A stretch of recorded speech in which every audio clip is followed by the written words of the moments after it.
Eravamo quattro amici al bar che volevano cambiare il mondo, destinati a qualche cosa in più che a una donna ad un impiego in banca. Si parlava con profondità di anarchia e di libertà.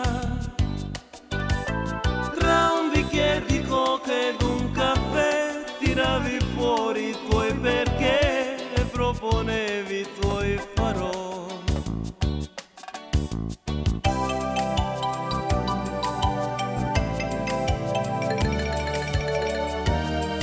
Eravamo tre amici al bar, uno si è impiegato in una banca, si può fare molto pure in tre, mentre gli altri se ne stanno a casa. Si parlava in tutta onestà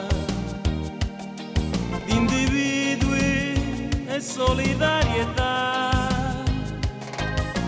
Tra un bicchiere di vino ed un caffè tiravi fuori i tuoi perché e proponevi i tuoi però.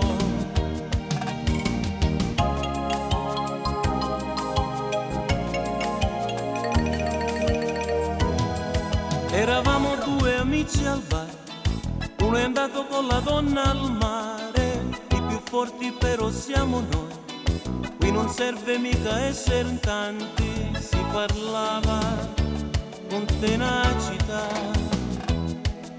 di speranze e possibilità.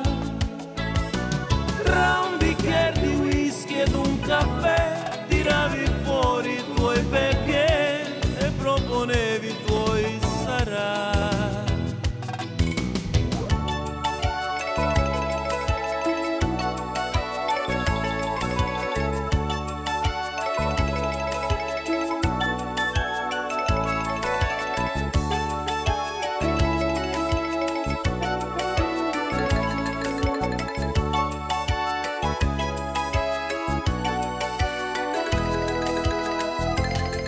Sono rimasto io da solo al bar, gli altri sono tutti quanti a casa e quest'oggi verso le 3 son venuti quattro ragazzini, son seduti lì vicino a me, con davanti due cocche e due caffè.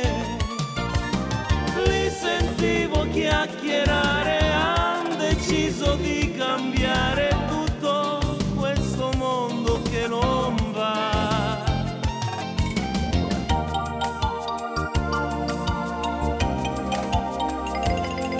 Sono qui con quattro amici al bar che hanno voglia di cambiare il mondo.